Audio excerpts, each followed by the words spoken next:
Olá pessoal, mais uma parte da nossa aula sobre transtornos de personalidade e agora eu falo sobre a personalidade histriônica. Como é essa personalidade? Então, caracteriza-se por um padrão prevalente de emocionalmente excessiva em busca de atenção. As pessoas portadoras deste transtorno são atraídas pela excitação momentânea e aventuras fugazes. Charmosos, dramáticos e expressivos, eles podem ser facilmente magoados, vaidosos, exigentes, caprichosos e excitáveis. E no histriônico eu trago mais um jargão, que é plumas e paetês. Então, a pessoa que tem uma personalidade histriônica, ela vai tentar mostrar o mais bonito no exterior, né, no seu corpo. E dentro do coração, no seu íntimo, tem muito pouca coisa. Seu estilo de discurso é excessivamente impressionista, quando não claramente teatral, e seus gestos são exagerados. Eles usam uma linguagem grandiosa para descrever os eventos cotidianos e valorizam mais as palavras por seu conteúdo emocional do que sua precisão do fato. Então, assim, é uma coisa simples, mas eles fazem todo aquele discurso, por quê? Porque eles querem chamar a tua atenção, eles querem te envolver. Tá? Pessoas com transtorno histriônico de personalidade precisam ser o centro da atenção em todos os momentos. Eles dão grande ênfase à aparência física, com frequência vestindo de modo provocante e se comportando de modo sedutor. Consumistas por superficialidades, elas dão pouca ou nenhuma atenção à sua vida interior.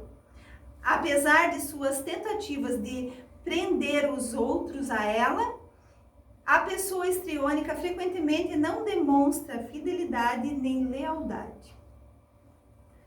Sinais e sintomas: constante desejo de atenção, estimulação e excitação. Afeto intenso, é intenso, mas não é duradouro, tá? Então a gente fala que ela diz a minha amiga de infância que ela conheceu ontem, tá? Expressão superficial e rapidamente mutável de emoções. Vaidade, comportamento sedutor e de flerte. Investimento excessivo na aparência. Fala exageradamente vaga, autodramatização e impulsividade. Que mais? Exibicionismo, sugestionabilidade e impressionabilidade, egocentrismo, indulgência consigo mesma e falta de consideração pelos outros. Então, às vezes, é uma coisa mínima que ela está vivendo, mas ela tenta mobilizar todo mundo. E o outro que está sofrendo bem mais, ela não está nem aí. Tá? Explosões de raiva e manhas e um comportamento divisor e manipulador. Intolerância a ficar sozinha, um medo de envelhecer, gestos e ameaças de suicídio, e aí a gente vai pensar tanto o border quanto o histriônico, eles vão fazer essas ameaças, mas eles fazem essas ameaças para chamar atenção, eles não pensam e não idealizam um suicídio, tá? Uso de álcool ou drogas para alterar rapidamente os sentimentos negativos. O histriônico, ele não gerencia muito bem esses sentimentos negativos. Então, quando ele vivencia alguma situação, algum conflito, ele foge. Por quê? Porque ele tem que se mostrar o mais bonito, o centro das atenções, onde todo mundo gosta, tá? E por trás ele faz algumas das suas sacanagens, ele apronta algumas coisas. O histriônico, a gente vai pensar no cuidado de enfermagem parecido com o cuidado do border. Eles são muito parecidos, mas o border ele não tenta chamar tanto atenção, e o histriônico sim. E o histriônico ele vai fazer de tudo, ele vai, nem assim, ele trabalha, né? Trabalha todo dia lá, ele ganha o seu salário, e ele pega todo o seu salário e ele compra uma bolsa que gasta o seu salário todo para ter uma bolsa da Vitor Hugo muito bonita. E daí, durante o mês inteiro, para ele se alimentar, ele pede para um comprar comida, ele pede para outro, ele conta uma história muito dramática de que ele ficou sem dinheiro, e as pessoas se sensibilizam e vão ajudando. E ele vai fazendo seus pequenos golpes e não se coloca no lugar do outro, tá? E não vivencia a empatia. O histriônico, ele é muito isso, ele não vai ter empatia por nada e por ninguém. E agora eu passo para o transtorno de personalidade narcisista. Essa é uma personalidade também, né, com um comportamento inadequado, um comportamento muito egoísta, né, que é parecido desse grupo, todos são muito parecidos, né? Então, as características típicas deste transtorno são o egocentrismo, a absorção em si mesmo e a incapacidade de empatizar com os efeitos do próprio comportamento sobre os outros. Uma pessoa com esse transtorno tira proveito das pessoas para atingir seus próprios objetivos, usando-as sem consideração por seus sentimentos. Ela tem uma noção inflada de si próprio e uma intensa necessidade de admiração. E daí o nome, né, narcisista, vem lá da lenda, lá de Narciso, né, quando ele olha para o lago e ele se acha o mais bonito. O narcisista para o antissocial e o histriônico para o border, eles estão ali muito parecidos, tá? Então, o narcisista tenta manter uma imagem de perfeição e invencibilidade para impedir os outros de descobrir suas fraquezas e imperfeições. No entanto, por sob a imagem está uma pessoa insegura e com baixa autoestima. E aqui no narcisista, a gente vai pensar nesse narcisista, o antissocial, ele não elabora, ele não faz planos para o futuro, o narcisista faz, tá? Porque ele tem essa necessidade de se sentir o melhor, o mais reconhecido, então ele vai estudar, tá? Então o narcisista espera ser reconhecido como superior, preocupado com fantasias de brilhantismo e sucesso ou poder ilimitado. Ele pode se achar especial e com direito a um tratamento preferencial. Daí o narcisista, ele vai, quando você está conversando, ele diz assim: quem é você? Eu sou fulano de tal. Ele faz muito isso, tá?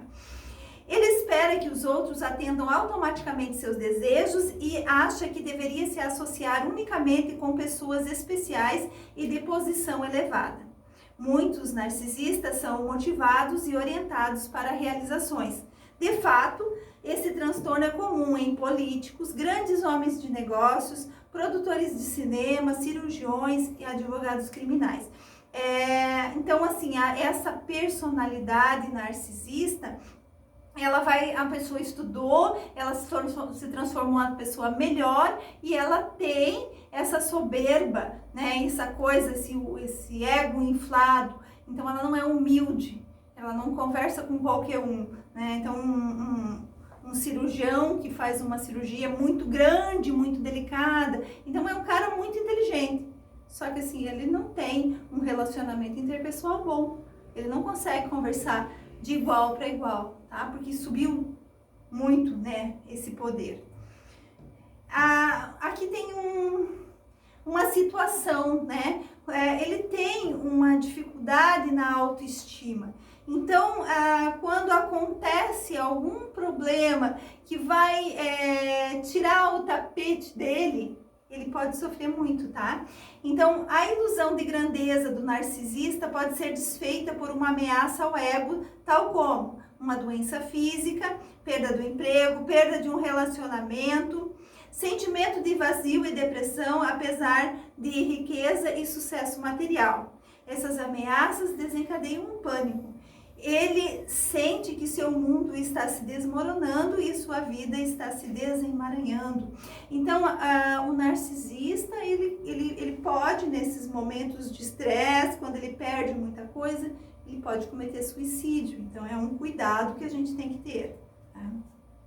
Sinais e sintomas: arrogância, insolência, egocentrismo, expectativa fantasiosa de um tratamento favorável, noção grandiosa da importância pessoal, exagero das realizações e dos talentos, preocupação com fantasias de sucesso, poder, beleza, brilhantismo ou amor ideal, desejo constante de atenção e admiração, falta de empatia, despreocupação quanto a quem ofende, tira proveito dos outros para atingir seus próprios objetivos, tem raiva, vergonha ou humilhação em resposta a críticas e um comportamento manipulador. E essa manipulação é em benefício dele, então ele faz de tudo, ele pode dar uma trapaceada aí para ele conseguir ganhar o que ele quer, tá?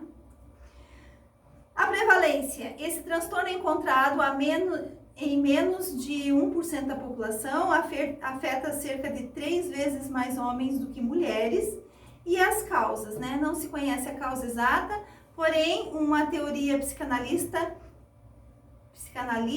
propõe que ele surge quando as necessidades básicas de uma criança não são atendidas. A psicoterapia, então, para o tratamento, né? Como vai ser? Então, na psicoterapia, o psicoterapeuta ele vai tratar gradativamente, focando pequenas mudanças nos traços de personalidade.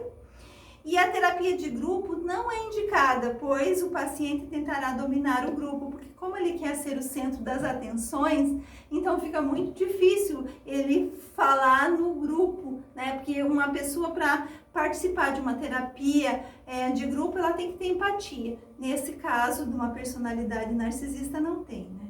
E a farmacoterapia, né? A medicação somente no momento de crise.